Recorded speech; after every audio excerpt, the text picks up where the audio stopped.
Okay, welcome to episode 22 of the Sumer Sports Show. I'm Eric Eager. I'm VP of Research and Development at Sumer Sports. I'm joined by the CEO of Sumer Sports, Thomas Dimitroff. One of your own got a general manager job today, or the last day or so. What is that? Rand Carthon, for those who don't know, it was recently hired by the Tennessee Titans to be their general manager. Last week last show we talked about Monty Ossenforth and how he got the job at Arizona. So we have presented with two interesting episodes in a row. Thomas, how does this? I mean, it's got to be surreal for you, man. One of your own trees getting his head job. Well, Rand is a football guy through and through. He was raised in a football family, and for those of you who don't know, his dad was a famous Mo Carter, who, if you guys remember Crunch Course, he was a Giants running back, tough ass through and through, and really, really good, really tied into that Parcells tree. So Rand grew up around football. He knows football inside out. I had mentioned earlier when Rand came into us in Atlanta, and I was a general manager. It was our early year in 2008, my first year. He wanted to come over and work in pro personnel. We brought him into pro personnel. And he's one of those guys that you really didn't have to teach him a whole bunch. Of course, he had to learn the ropes and understand what was going on with how you pull things together as a pro scout. But at the core, there was not that. Usually you have to teach a lot of the younger guys quite a bit. The other thing he was, by the way, and we can go round and round on Rand. Rand was encyclopedic. He loved football, like you.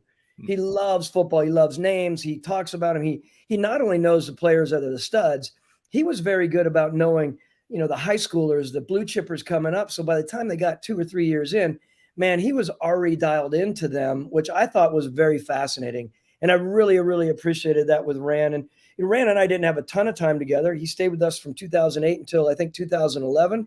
But he had special football elements to him. And it's great to see. And he had some, like any of us, we don't always have a really, even trajectory up to the GM job. He kind of, was in LA for a bit, the Rams, and just kind of leveled off a little bit, and then got back into the saddle with the 49ers. And they think a great deal of him. And the last thing I'll say is he is a people person. So not only do the coaches like being around him and want to spend time with him and talk football with him, but the players do. And I'm not saying he's in any way, trying to kiss ass or hug up to the players. Far from that. He just has a mutual respect and treats them right. And that's a very good thing for a general manager. I think it's going to be good for Mike Vrabel. Yeah, it's so funny that you say like he knew the players and how, that can really help because, me, I'm like a biggest dork about all this stuff in the world. And like, I remember, it was funny. I was at the Combine in 2020, and this name came up only because he also interviewed for the Titans job. But I was in, when we were at Pro Football Focus, we had, 10 meetings a day with teams. And Buffalo came in, and they sent Malik Boyd in were our meeting. And I remember I shook his hand. He's like, "Hey, I'm Malik Boyd." And I'm like, "Oh, you played for the Vikings in or the 90s." He goes, "Dude, I played for the Vikings for one season, and I was like a nickel corner. I have no idea how you remember that." And then like me and I just like talk ball about like various things, and you sort of, the closest, the fastest way to somebody's heart is to talk about them.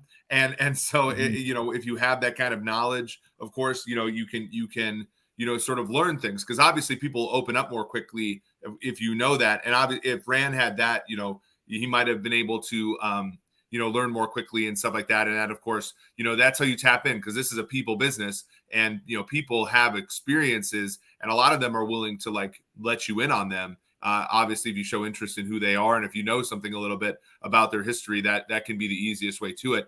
Thomas, when you were his boss, where like when you were looking at, were there any, you use this phrase a lot when you talk about people that you respect, like this, did he have a way about him? Was there a way, where he kind of conducted himself where you're like, oh, that's going to be a leader someday?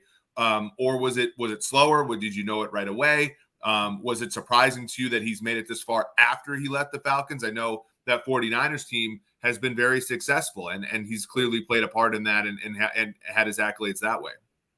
Eric, I think to answer your question, I've often thought, okay, how quickly do we realize someone has special attributes?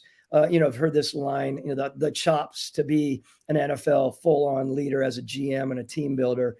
It's not like you can figure that out right away, but very quickly on, you realize the passion for the game, of course. You think about how they conduct their business. When you say a way about them, the way they interact with people. In today's world, what Rand has as well, which I think is very important for any of us, and I believe you have it as I'm getting to know you and your leadership style, there's an empathic style to leadership in today's world that is almost imperative. I'm not saying you can't be a tough ass and get after people, but in the end, you have to have that empathy about you. And I believe that Rand has that. I believe that early on, you fold that all together with a knowledge and an ability to communicate with people. Believe me, we can talk leadership day in and day out. Communication is one of the most amazingly, I don't even say underrated. I mean, it's so necessary. And, there's a lot of things around the leadership style that you need, but being able to communicate clearly, being able to communicate regularly and consistently is paramount for a general manager in my mind. Not only with your scouts and your personnel people, again, with your coaches, really, really important with your head coach. I do believe there was something special about him. And I believe the special ones that come up in those early 1, 2, and 3 years, you do get an idea of what they have. And you think, I want to work with this guy and I want to help provide him with as much as I can. And hopefully there's a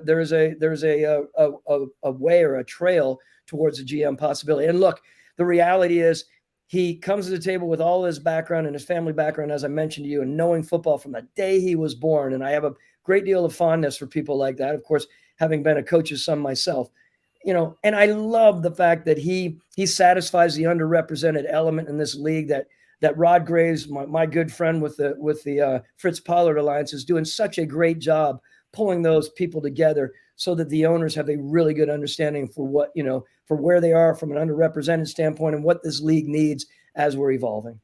Yeah, for sure. And yeah, there's no greater way to, broaden, the tent, for folks who have traditionally been told either implicitly or explicitly, like, this isn't a job for you, than to see people who represent who they believe they are in positions of power. Like there is no, we just saw the Green Bay Packers today hire an assistant athletic trainer who's a woman for the first time in their franchise's history. Again, growing up, as a white male, like, I don't necessarily have that, but like if you see people who you can identify with in positions that you want, you are more comfortable in going after those. And I don't think we can underscore how important that part is. I think the empathetic leader thing is important in football too, because, he comes into a situation much like Monty Ossenforth, where he's not from that organization. They didn't promote from within,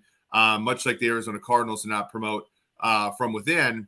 And you have to be able to navigate the existing relationships. You have to be able to navigate the existing politics and all of those things to make sure that you work in a constructive way. And that is not trivial at all. Even in companies that are starting from scratch, it's not easy. And companies that are well established, like a Tennessee Titans team, you very much have to navigate those waters in a meaningful way that understands the humanity of the people you're working with. Well, humanity of the people, like I love that. Very well worded. My head's been going to Tennessee now too, right? So ran aside for a minute. I think about, let's first start by, we need to talk about Mike Vrabel, how this all played out, right? I mean, how unfortunately he and John Robinson went different directions, of course. Then all of a sudden you have an owner who has a big vision of looking outside of what's been going on in that organization for a while. And then you have Mike Vrabel, who is a smart guy. And sometimes I feel like people wouldn't really know exactly how smart he is, because he's a tough football guy through and through. You don't get an opportunity to speak with him on that level. And I think bringing in someone who has an open mind like Rand Carthon is going to be really good for that organization to work together. Now, you also step back, right? And everyone wonders, okay, this is important to talk about, brother, because all of us who have been around scouting for a long time, you take a guy like Ryan Cowden. Ryan was the heir apparent there, at least ostensibly, right? He took over for John Robinson. He'd been around there. He knew Mike Vrabel well. And a lot of people were saying, it seems like he has a job. Monty Ossenforth leaves and goes to Arizona. Monty's out of the picture. Before they really started pushing Rand, they're talking about, where Ryan is, and Ryan, I'm sure, I mean, to no fault of his own, is thinking, man, this is my job. I love it. I want to be a part of this. He was a part of building a good football team there, consistent. Ryan's got a really good reputation around the league of knowing football players. So I'm sure he thought, let me work with a football guy and a coach like this. We don't have to go out and search, and we can work together. Then it doesn't happen. Think about that. That is rough, right? You have two people now leaving, two really important people who are leaving the John Robinson quiver. Who is left in that group? Who stays? Who does Rand Carthon keep? Let's talk about this a little bit. That's important, right? Rand comes in. How many people can he bring from San Fran? Probably not many. You can't bring people normally on lateral moves. How many people do you keep from the Titans paradigm? And who wants to stay with you as a new guy coming in? I have my little stories about it. There's some funny stories about it. When you come in as a GM in that first few days and you start, putting your fist down and having some strong deliveries to everyone, it's a really interesting thing to talk about. So there's a lot involved here. Well, and I was funny. I was like, it came up on, it sounds stupid. It came up on my Instagram the other day, this TED Talk where a woman was talking about this very problem where, once somebody internally sees themselves in a role that they, I mean, even if it's not real, and in this case, it looked like it was real, but even if somebody starts imagining themselves in a certain role and they don't achieve it, it's really difficult to sort of to go in a different direction there. And that is something to think about when you hire somebody from the outside. Is you're not only adding, but you're probably subtracting. And the question is are you willing to subtract there? We have a good question here from Frazier, who is one of our loyal listeners.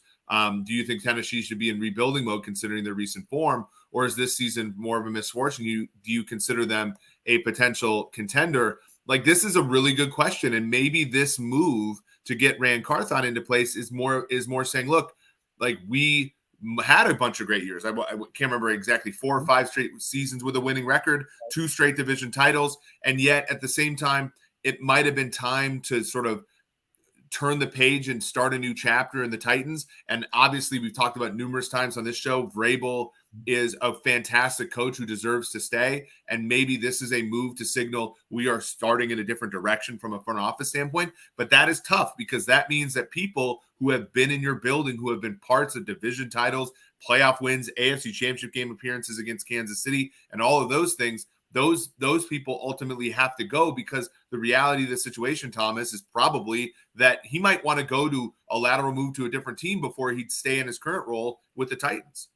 Yeah, look, these are all, good thoughts, and I've been thinking about them over the last day and a half, and interacting with Rand a little bit just on a text here and there. He and I aren't that close. We've moved away like anyone in football, right? You go your own ways, and you're really happy when it happens, and you start thinking about, give John Robinson his due. And I want to give him his due because he is a good football person and did really good things for that organization. Built an organization that was consistent. There wasn't a whole bunch of glitz and gleam to it, of course. I mean, they had some good players, don't get me wrong.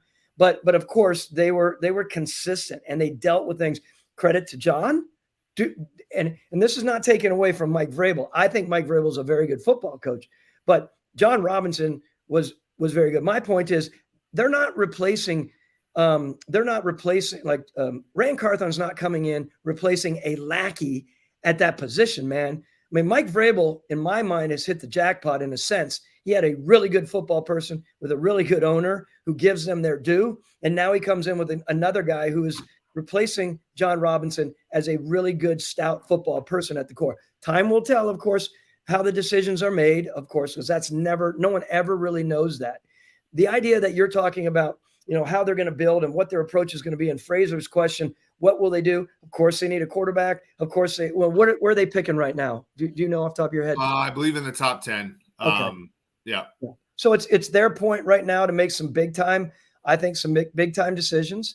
I think Mike will be ready to do that. And I think Rand knows about that. Rand's been in a building that has picked in the top 10 quite a bit, right? I mean, there was a wave there when San Fran was not doing well, where they were doing some big things there, right? So he's been around the acquisition of stud players, and he knows about that, and he knows how important that is. Yeah, the Niners have accumulated a lot of talent. I will say John Robinson had to make a tough decision during his time as the GM of the Titans when they moved on from Mike Mularkey, even though that football team won a road playoff game in Kansas City to move on to go to Mike Vrabel. So he has not been a bystander in his own, not a, I call this, this is my new phrase. He has not been a spectator in his own football life.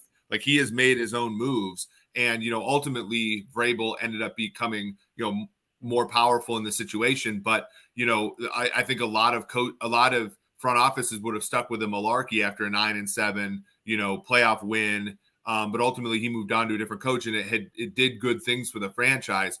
He certainly is not somebody who was a bystander at all. So that is good that you point that out. I think it's interesting. I want to, because we do have a really good question here from Jim Monk, who says, could you see the Titans going more analytical and trying to poach people from other teams like the Eagles or Browns who are more analytical in their approach? We're not splitting an atom here when we say that the Titans have, the reputation for not being as analytical as most teams. But that doesn't mean they're that far away, as we talked about. You can go to our last show, the Sumer Sports Show, episode 21, for a discussion on that. But I want to take this kind of separated into two parts, because you were a general manager who was once a scout, right? An evaluator. You were director of college scouting. You did all kinds of like evaluator things. You get into that chair, and we're finding this out in our own business where, somebody like me who's been a data scientist, who's run analytics departments, I can't do all the data science anymore. I have to delegate. I have to be a decision maker more than I have to be a data scientist. How hard is it as an evaluator when you get into that chair not to want to make every evaluation yours? And can analytics be the helper for Rand that makes that change less of a transition than maybe it was for you when you started out, where analytics weren't really a part of the game at the time? Wow. Good question. Yes, it's complicated. When you've been the guy as a let's say a regional guy, you own your area, right? You own your region, and you're the go-to. Head coaches, GMs are looking to you, right? There's an element of ego, call it the way it is, at whatever level it may be, especially in that lower rank and file area.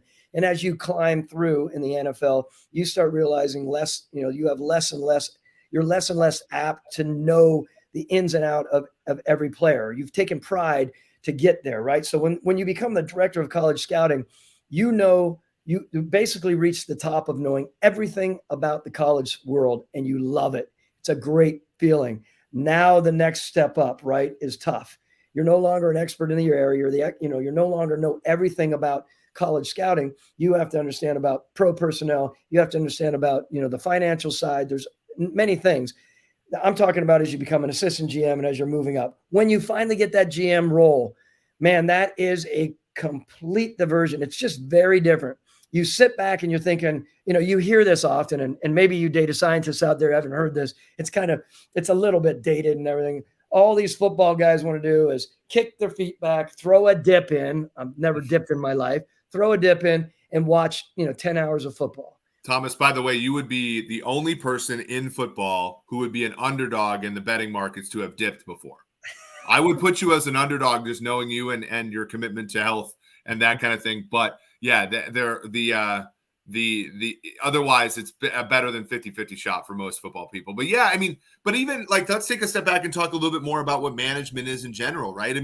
The fact is I always said this, and I was naive at the time, but when I was a college professor, they would hire you based upon the papers you published, based upon the grants you can get, based upon your I mean this in the most humble way possible, but you're genius, right? And then you go and become a college professor, and you're teaching, right? You are serving on committees. You're giving you're a expert witness to trials. You're doing all these things that are different than the primary research you were doing when you were in graduate school and a postdoc and everything. And I always lamented, because I always fought back and said, I continue to write papers late into my career, because I was always like, if I reapplied for my own job, could I get it? And I was like, they hire you for a different reason than you're here. right? Like your job is different. And, that's a little bit naive because I feel like that's almost every industry. Rand was hired because of his prowess as a scout and as an executive, not being a GM. And I feel like when you get into that chair, the impetus is like, I don't want to lose my fastball. I don't want to lose ultimately it's just we're all humble in that way, right? Where you're like, I don't want to lose this job and go back to my old job and suck. Right. And I think that is an incredibly hard thing to do, because then you obviously, if you don't let go of the thing that got you there, you're going to struggle the thing that you're currently trying to do. Well, a perfect analogy. I mean, you get that job, you go there, like you said, because of your evaluation prowess. Most everyone, not Howie Roseman and not Mickey Loomis, right? And two of the best in the league, of course. They came at it from a circuitous way, and Brandon Beane, quite honestly, circuitous, and then got into the football and learned more and more and are very adept at what they do. When you're talking about the pure football guy, the evaluator, Rand comes to the table as an evaluator, and where he's going to be evaluated moving forward is not always the pure evaluation of the players. He's got a personnel department around him. He hopefully has the right personnel directors and the right assistant GM. He has a head coach that's going to work with them on the type of players they need, which is very, very important. He's going to be evaluated on, in my mind, the big decisions that are made. And believe me, I have a very strong feeling about this, as I do. He's also going to be evaluated on the quarterback situation. They have a quarterback decision to make. And I said this the other day, and I'll say it again, and I said it recently on a media play about Rand. GMs are evaluated come hell or high water on their ability to acquire and maintain a very adept coaching situation.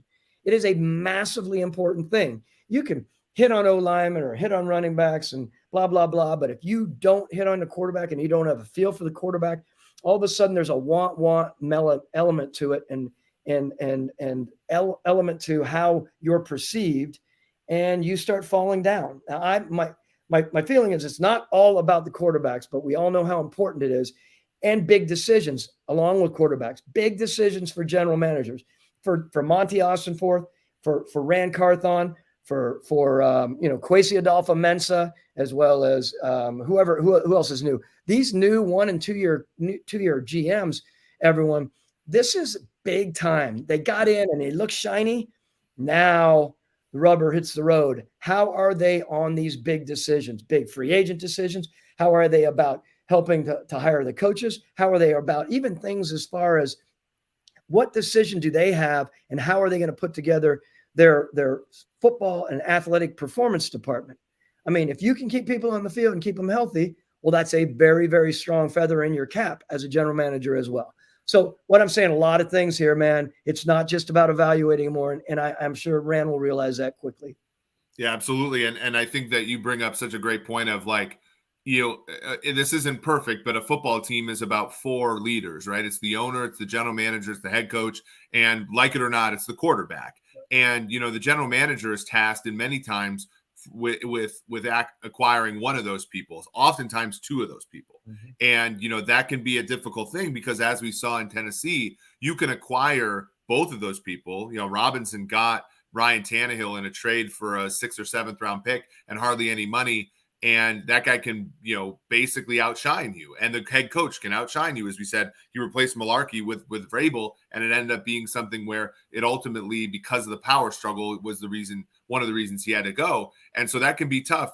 And it's also tough because as a scout, you get in the weeds. I mean, it's your job to get the left guard. It's your job to get the nickel corner, and it's your job to get the right tackle. And all those things matter. And you need every stone turned on those players. But ultimately, you have to, as the general manager, it's really about the decision, what you do with your number 1 draft picks and what you do with your quarterbacks. And that is you're on a different level as far as the decision-making goes on those, because you're more in the trees than you are near the roots.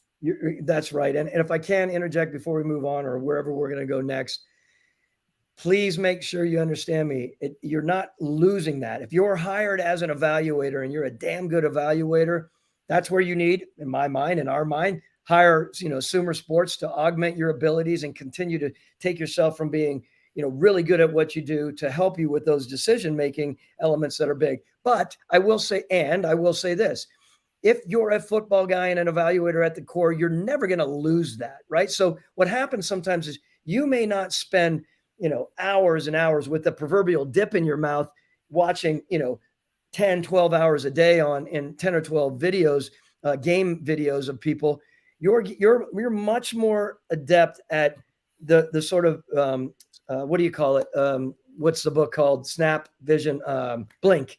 I'm not saying people are blinking, but you're more, you're not watching again 12. You may be watching 2, 3, or 4, and you may be having discussions, videos. You may be having discussions, but in the end, you're going to want your checkoff. That's why you're there.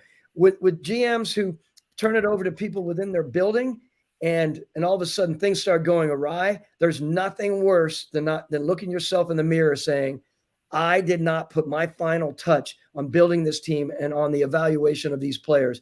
I will say that it might sound a little harsh or heavy-handed. It's changed a lot. I would never, or very rarely would I go there acquiring someone in a really important acquisition, never put my eye on it, never put my strong opinion on it. As a general manager over the 13 years in Atlanta, I could not do it. Not because I didn't trust people, but because I needed to know what we were bringing in and how we were bringing it in. Yeah, and I think I think some people will bristle at that, but I think ultimately your strong opinion changes its shape when you're in different parts of the organization. So it's not like you're going to go in and actually watch 80 hours of film on every free agent. You would never make a decision if that was your process, because it would be too slow, but you would go through and make sure that the processes that are underneath you are firm, and that, I think that anybody in a position of leadership feels that way. So by the way, as we transition to the Broncos, we have a good question. Will Tage Seth ever join the show? His podcast is great, by Carthonsis. He will eventually join the show. We do have, just to reveal a little bit, an on-air production meeting for our great listeners here. We have many people at Sumer who are lining up who want to join the show with Thomas and me. I think Tage, it might be one of those where last in or first in, last out, or something like that, where we get the Paul Sabins and the Sean Clement on. Probably Paul Tudor Jones actually would be the first guest that comes from Sumer, but we will eventually get him on the show. But he's been a delight. I've already talked to Thomas about how productive he's been in just 2 days here, so I'm really excited to get him on the show.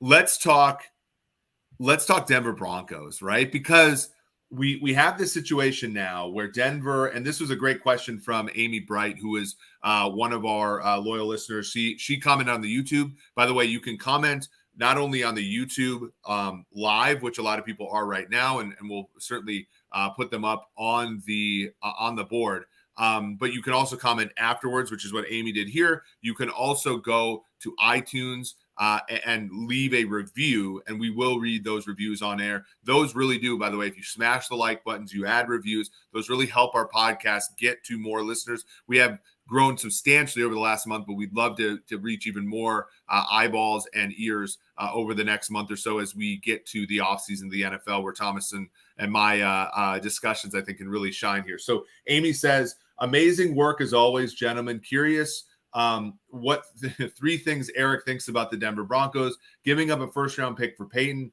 or not giving any assets for Harbaugh or Quinn, or whether or not George Payton will survive. So a lot of questions there. I think we've seen some things crystallize, because this was a question right before last week's show. We know that Jim Harbaugh is not coming back to the NFL. We do know that Dan Quinn is a candidate for the Denver Broncos position, at least if not formally, rumored to be. And we do know that Sean Payton is available. What is your take on this team? Because when I look at this team, I think they have decent players. I think that they, the division is a gauntlet, which makes it really tough to want to go there when you know that Kansas City's beaten you 15 straight times and they have won 7 straight division titles. The Chargers are good. Vegas is kind of down a little bit, but it's a tough division. I think it's going to be hard for Denver to attract a top-end head coach, but I'd be willing to hear a different opinion on that. Let me first start by saying, how I feel about Dan Quinn. I'm disappointed still that Dan Quinn isn't there from last year. That's another story. I also want to lead in by saying adamant as I went through the league and I got into my 10, 12, 13, whatever years in the NFL as a GM and many, many years in the league, I would trade away a first and potentially a second round pick for the right head coach. And there are a couple out there. I truly believe that. And Sean Payton is one that I would consider. Put aside personality, whether we would mix it all in personalities. It's not that. I do get along with them, but it's not that. And it's more it is such an important element, as we know, the head coaching element in the National Football League. And yes, players are vital, but if you don't have the right coach in the right situation at the right time, you may be, this is a line we use in football, so forgive me, you may be pissing up the proverbial tree. And it's complicated, right? Now, let me start by saying this, because this is where I want to banter with you a little bit. Maybe you won't banter with me.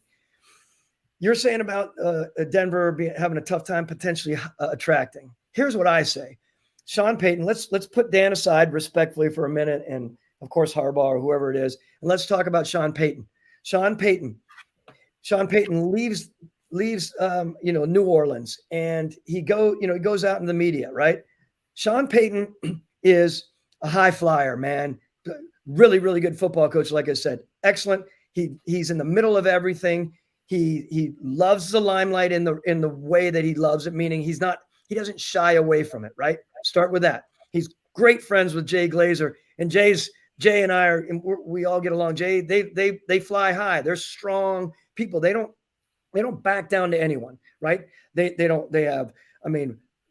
interaction with people, this is really, really important. So if you're a head coach and people are saying you're Sean Payton and you're worried about what's going on with that team, how many, the gauntlets that you're talking about respectfully, or the quarterback situation, and you're Sean Payton, and Sean Payton, it was written recently, you have an opportunity to pull in to an organization that is run by one of the most famous families in the history of business. What are they worth? $80 billion. Yeah, I mean, and for those of you that aren't catching, this is the Walmart family. Like this is the Walmart family. And Sean Payton at 59 years old. This is my feeling. I've never talked to Sean about this. 59. He is interested in creating. Yes, he loves football. He took a little bit of time off. In my mind, naturally interested in creating his empire. And what is his empire? His empire doesn't just stop to go down to Houston and make $20 million. Yeah. His empire could stop or really start to gain and grow, going to potentially the Denver Broncos, where he's making $20+ million, plus all of the so-called accoutrements and all of the association with one of the most amazing families that are going to build. They're going to put all they can into this organization. All on top of this, Eric, Sean Payton's going in there. He's got Condoleezza Rice in his pocket. He's got John Elway in his pocket. Two big time people, as you know. He's got the family, as you know. He's got Mr. Penner, the new president. He's got a quarterback. He's got players that he can build with. Quarterback, arguable what happens. And the other thing I was going to say is, he is in a situation that he will only continue to grow. And I don't really believe it's all about him making an impact. He's already a Hall of Fame coach. I think that's the point. That's the part of your argument that I agree with the most, which is it's different for him because he doesn't need to go to Carolina and play a crap, no offense to your former team, but play a crappy NFC South and Pat. He's already got his wins. He's already made his money. He's already got his ring. To me, though, it's just the question I have then, because I'm almost to your side of the argument. Why did he leave New Orleans then? Because New Orleans had a lot of the characteristics that the Broncos have. A cap situation that isn't great, a quarterback situation that's not great. And, obviously you can run out of gas, and we're all human in that way. And he takes a year off and that could do wonders. But it feels like he left New Orleans right when it was starting to get bad, only to a year later go to a Denver team where it's just starting to get bad, respectfully, of course, of their situation. Well, again, he'll be working with George Payton, who has high respect in the league. They're not related, by the way. And he's got an ownership group worth all the money. I'm talking the difference between where the Waltons are and where the Bensons are, I mean, completely different world, bro. Completely different world. So he sees the vision. I am sure he probably, and again, speaking for him, he sees the vision of being able to continue to build there. There's never going to be an issue as long as it's within the realm and they're doing it right. He's not going to get pushback on that. Put the damn team together the way that he sees it. And remember, he is also on the competition committee. Back to, he rides high at a lot of levels. He is not going to, in my mind, I can't imagine he would go to Indianapolis. I can't imagine he would go to, I just don't see it. I don't see him interacting on that level with the same ownership groups that he might have an opportunity to do and open up elements with this new group. That said, look, there are elements that are concerning for him on that team, Eric. I get that. But I think he is so smart and has so much confidence and swagger that he thinks that he can turn that around. Yeah, there's an aspect of that for sure that I totally understand, and there's a part of also, you think about who is the last person of his caliber to leave and go like a legend to go somewhere. And people look at Tom Brady with Tampa Bay, and when Tom went to Tampa Bay, that team hadn't made the playoffs since 2007, hadn't had a winning record since 2010. Some of the pieces were in place. I mean, that last year with Jameis, they had a good defense, as being in their division. They had a good defense. They had some good parts. But Brady went there and it's like, watch this, motherfucker. I'm going to win a Super Bowl with Tampa freaking Bay. I think there's a little bit of that's in people's, who are really competitive, that's in their spirit and stuff like that. So I get that 100%. Maybe it is just me as a Chiefs fan that doesn't want him there because we've just absolutely murdered Denver for 7 straight years. But yeah, you bring up some good points, and I do think that's why it's so well.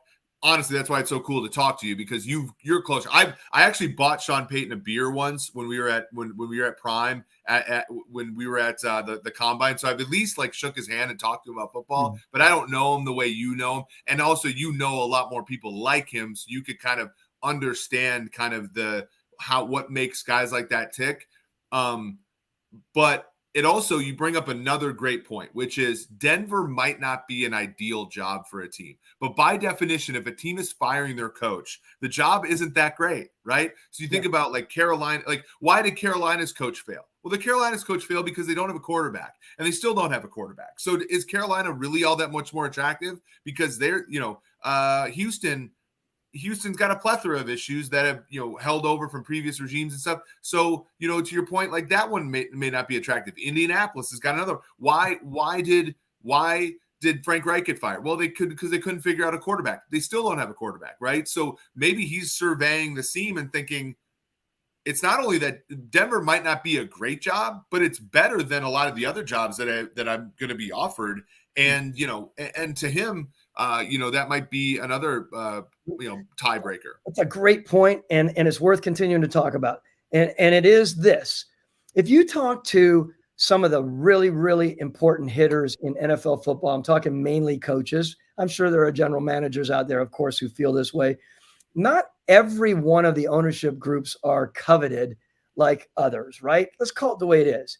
We know that. We don't need to get into that, but it is what it is. There are some that people are like, oh, man, I have 5 or 8. Believe me, I have 5 or 8 ownership groups I would work with, they would say. And they would eschew the other groups, right? No way. There's no way I could work for this guy or that guy because of this reason or that reason. So back to a new ownership group who doesn't have the so-called warts to deal with and the history to deal with, come in with a clean view, with a guy that they respect beyond, and he's got clean visions, clean views. He rides high. He walks in there with that nice smile of his and his personality, and he's king. He is the dude, man. Yeah. Let me say this, the last thing too. I think it's really important. In no way am I saying that Sean Payton doesn't have passion and it's all about building his empire. I'm saying he's human, and he's in a spot right now where he takes this unbelievable passion and ability as a coach, whether people like him or not, it doesn't really matter. And he combines it with this other idea of big ideas and big successes. And that drives him. At least it seems like it would drive him. So look, it'll be interesting to see. Don't hold this against me with all your betting if he ends up signing with Houston tomorrow night. No, that's for sure. And there is a part, a lot of people like the chase, and there's something to be said for that. Like, a lot of people don't like things that come easy to them, and frankly, I think a lot of great people don't like when things come easy to them. They approach the challenge, and that is something that great people. It's a characteristic of great people. So I do want to get to one football related thing that happened last week that we talked about previously, and I kind of want to get your opinion on it because we might differ a little bit here, and then we'll take listener questions. So the Baltimore Ravens signed Roquan Smith to a $100 million deal, one of the top of the market deals for a linebacker. They traded a second and fifth round pick for him from the Bears. The Bears also, this has some signal. The Bears have one of those new GMs, Ryan Poles. They have over $100 million in cap space. They don't have a great roster. They could have really used him as a player. They let him go.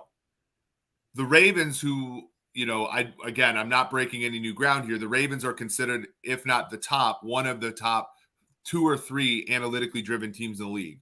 Linebacker has traditionally been a position that has been undervalued by teams that deploy analytics more than other teams.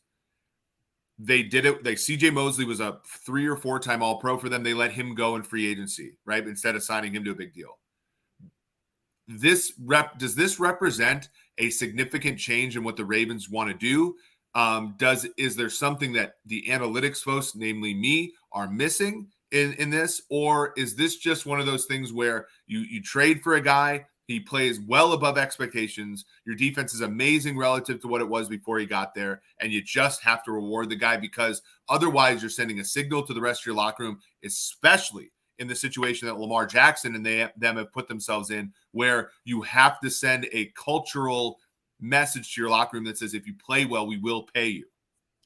All of the points that you mentioned are exactly what it is. I think it all folds in. And when you look at a guy like Eric DeCosta, and you have a great deal of respect for him, not only because of his football understanding, but his fact that he's open-minded to, really dealing with data and open to, having people like David McDonald rocking and rolling there, who's doing a heck of a job, and other people that there well, of course. Let me start by saying, personally, I would say it's when you have a linebacker there and you're an organization that has lived off of a linebacker. I'm talking about Ray Lewis, right?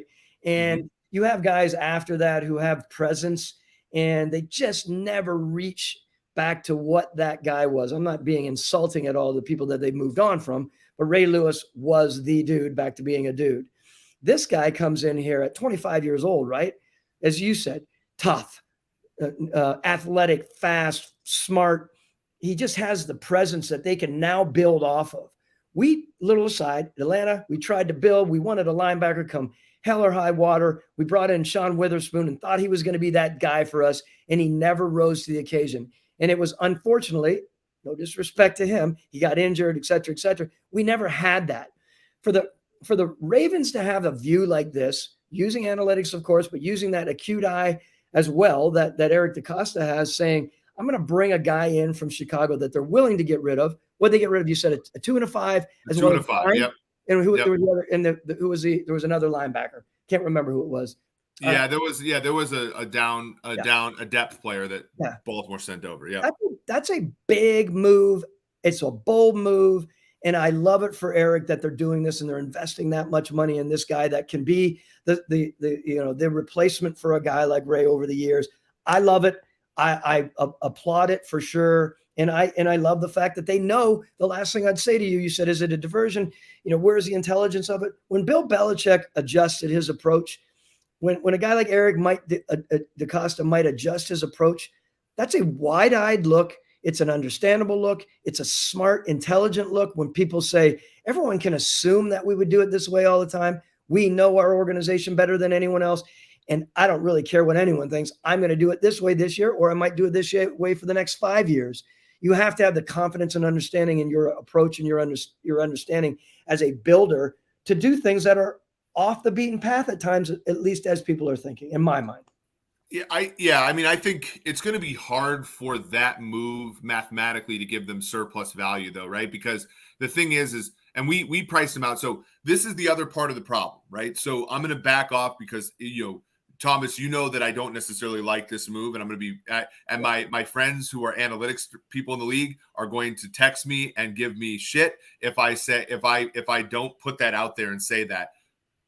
However, because my job is to research new avenues of football, I want to think about this thing from a different perspective. So, when they traded for him, Pro Football Focus, when I was there, hated Roquan Smith. He was one of the reasons, Thomas, that I wrote that paper that got into Sloan, because I felt like we didn't do a good enough job of evaluating linebackers. I always felt like there was a fall guy on every defense, and Roquan was parts of great defenses. He was parts of okay defenses, and then he was part of crappy defenses. And his grade kind of reflected the fact that Chicago, and again, this is part of when you play defense, you want to put somebody in a role where they have an equal opportunity of success as everybody else. You give him that hard of a role if he's great. You give him that easy of a role if he's not good.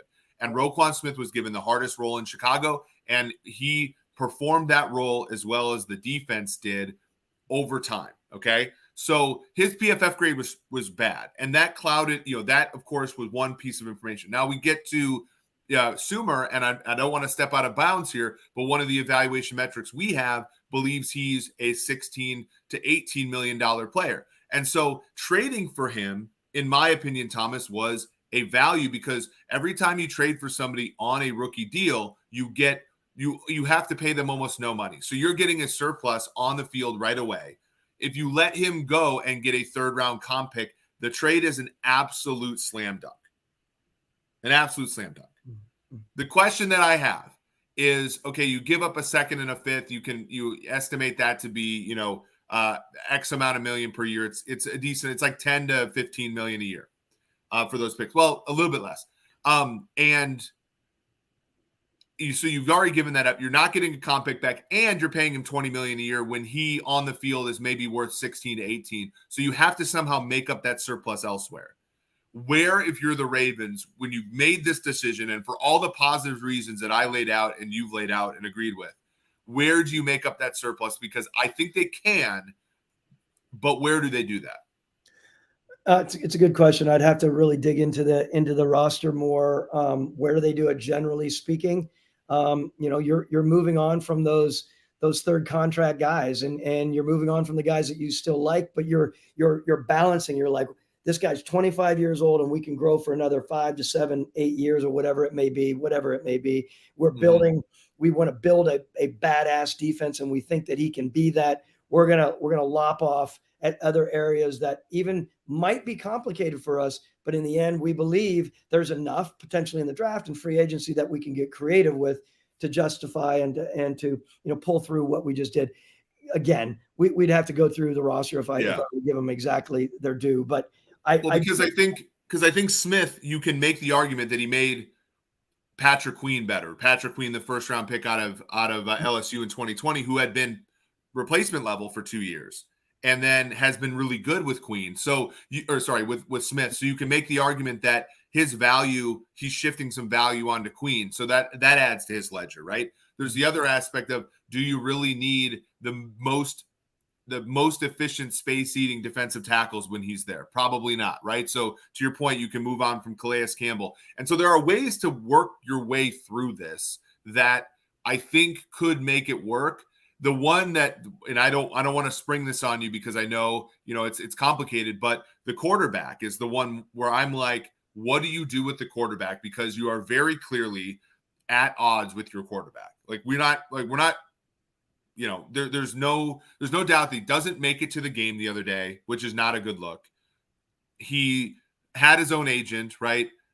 He's an MVP before, and you somehow can't, Kyler Murray can somehow get a $46 million per year contract with Arizona after 3 years, and you can't sign Lamar to a contract after 4. There's very clearly a rift between player and team.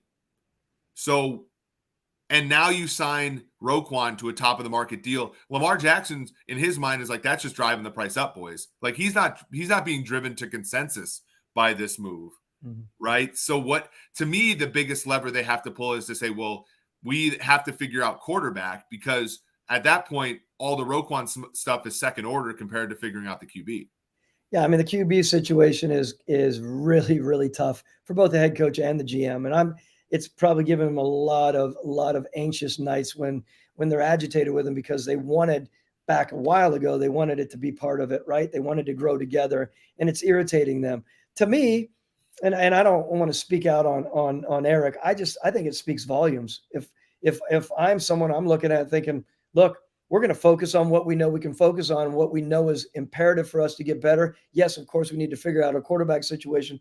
But if you're not in and you're delaying us, we're moving forward on this, and we'll deal with this. Of course, Harbaugh and DeCosta, to me, really, they just have such an understanding of what they're doing with that team. And believe me, they know the next steps on this. They're very calculated. They're not whimsically signing this guy thinking, okay, now we'll go back and sign this guy. Personally, I think there's probably some evaluation of the quarterback situation where they're like, I wonder if it's really worth $40+ million in our world right now. There are other up and coming quarterbacks potentially. They might have a creative idea of how they're going to get there. So I look, believe me, I just think it's to me, it speaks more on the fact that, hey, we're moving forward to take care of building this team. If you're not in, we'll deal with it. And I think they have a plan. Yeah, for sure. And it's so hard because he's an MVP. Like, these are things that make football so hard, right? Because he's an MVP. He's what you would call a pillar, which I agree with. But at the same time, if you can't sign him, like the quarterback deal, as you know, you have to. And this is, I bring it back to like Kirk Cousins with Minnesota. The reason the Vikings can't win with Cousins is not because he makes too much money, but because his deal is too short. And you can never spread the thing out and really plan around him, right? The reason that eventually the Raiders were able to have success with Carr was his deal was expensive at the beginning, but it was cheap at the end. You have to be able to, if you have a quarterback and, the Prescotts of the world and the Staffords of the world, you have to be able to have a long enough contract to be able to move money around to fit your team needs. And if you're always going year to year with the 5th-year option and the franchise tag and everything, you can make it work, but you don't have a ton of flexibility. And in this Ravens roster, because of injuries and because of, the way that they play, you need flexibility, and they need to get Lamar under a contract, or they just need to go back and say, well, there's a lot of teams in the NFL, the Jets, being one of them, that need a quarterback. You could probably sell him off for a decent amount of draft capital. And then you're getting back to the Roquan thing where all that draft capital you gave up for Roquan Smith, you get back and then some with Lamar Jackson. Maybe you're in a better place there. So I just thought I'd bring that up because I knew we would kind of disagree on Roquan a little bit, but I do want to see it from your perspective just because I understand what they're doing. I don't necessarily agree with it, but I also think that among the Ravens' problems right now, it's not really a big one. Very well said. I appreciate it. So let's close with I think that this is I think this is a really good question because Anish Gupta, who's one of my Anish Unleashed, one of my followers on Twitter, a very astute listener to the show and also just a really smart follow. He asked, can you guys talk more about what it would be like in general to extend a rookie quarterback at market value and the timeline you'll be looking for to do that? More specifically, how would you approach the Eagles quarterback situation? So you have Hurts right now, who is leaving year 3, having led his football team. Of course, I think we all believe he's not necessarily the whole car. He's more of the driver, but he's led his team to a 1 seed in the NFC. What do we do there? I mean, that is a good question as well. I would like you to lead in on it, just so I can follow up on your understanding of the question, because you were reading it there, and I was listening, of course. But I mean, look, I've done that before, right? You're talking about extending a rookie quarterback, correct? Exactly. So right now, just for the listeners, you are not allowed to extend a drafted player until after their 3rd year. So there's a few players. So right now it'd be the 2020 class. So you're looking at Burrow, Tua Tagovailoa, Justin Herbert. Among position players, Justin Jefferson's going to get the top of the market deal at wide receiver. And then Jalen Hurts, who is a 2nd-round pick. Now, the thing with Hurts that the Eagles do not have, that the teams with 1st-round picks have as leverage, is the 5th-year option. After round 1, you are not allowed a 5th-year team option on a player. So Hurts would be a free agent a year earlier than any of the aforementioned guys. The Tua Tagovailoas, the Justin Herberts and the Joe Burrow. So this makes the decision that the Eagles have to make a little bit more urgent, I guess. Yeah, I got it. And the urgency of someone like this and seeing what they're doing and not to speak out of turn here. Of course, you know that I have a really good relationship with Howie, so I need to be careful about this. Look, I mean, he's got a really, really good situation on his hands, of course, and a lot of people were out there naysaying a quarterback like that. And he's got, as we've talked most recently, he's got a very sound football coach and a very sound quarterback and a very, very sound owner who all would talk a lot about it regularly about what they're going to do with that quarterback situation.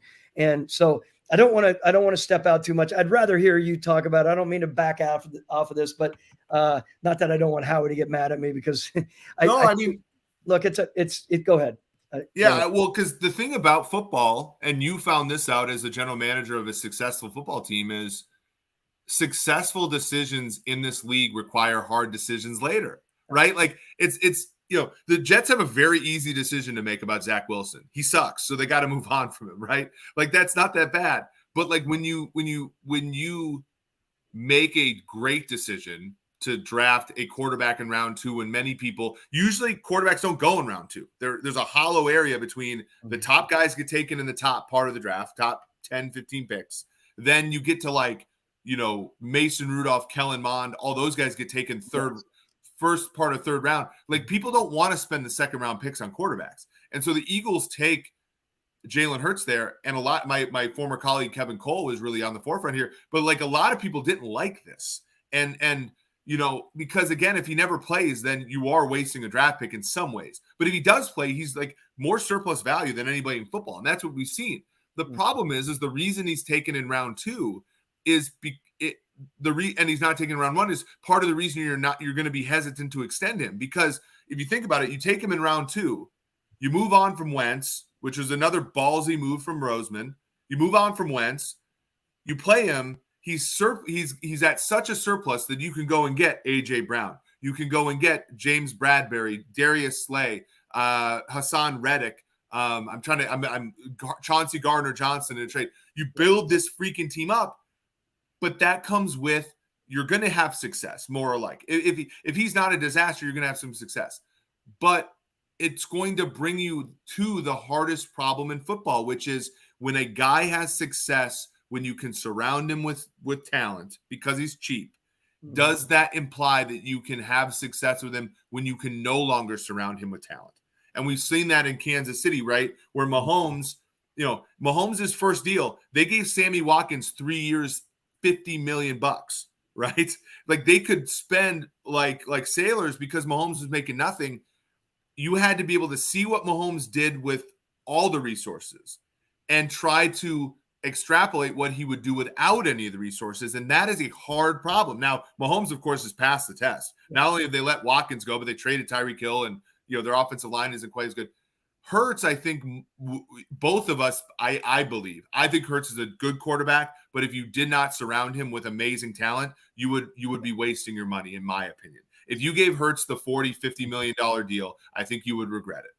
So I think, back to Patrick Mahomes, like you said, he's earned his stripes, so to speak, and he's proven what he's worth. And I think that has to do, I was talking to someone today on another level about that, and they realize his versatility. Just like I think it's going to be up to Philly to realize what the versatility is for Jalen Hurts. With the versatility in Kansas City, they realize that they can surround and get creative with how they surround him, because he's not a one-trick guy, right? At all. Mm-hmm. And so we realize that you can get really creative, and sometimes you can pull down money, you can get rid of guys and make big moves, but he can still thrive. They're still trying to figure that out, I believe. I think he's done a good job, like you said, and he's a good quarterback. How versatile is he? Can they adjust it? Again, what Howie's done is he's done a really good job surrounding Jalen with a lot of really talented people. I mean, look, I look back on it and I believe it from watching Bill Polian do it, doing it in Indianapolis. I believed it with Matt Ryan. Surround those guys with the right players, but you can only do it for so long from a money standpoint, to your point. So It will be interesting to see how it plays out. It's not an easy decision, I get, what you would actually pay him. Yeah, and the biggest problem is there is no middle class quarterback contract, right? So that's the hardest one. If you could, and maybe that will be what we see this offseason. Maybe that's an evolution. Maybe that's something that our algorithm at Sumer will support. But there's no historical precedent for it in the data right now. There is rookie deal quarterbacks and there are starting quarterbacks, and there's a little bit of variation. But I will say the difference in salary between Mahomes and the lowest veteran guy making veteran money, that difference in salary is much smaller than the difference in talent. And that is where teams like the Vegas Raiders go to die. That is where teams like the Minnesota Vikings go to die, where their quarterbacks are very good players, but the difference between them and the truly elite guys in talent is much bigger than the difference in salary. And that's where the teams like the Bills and the Chiefs have you by the balls, frankly. And the only way that you can overcome that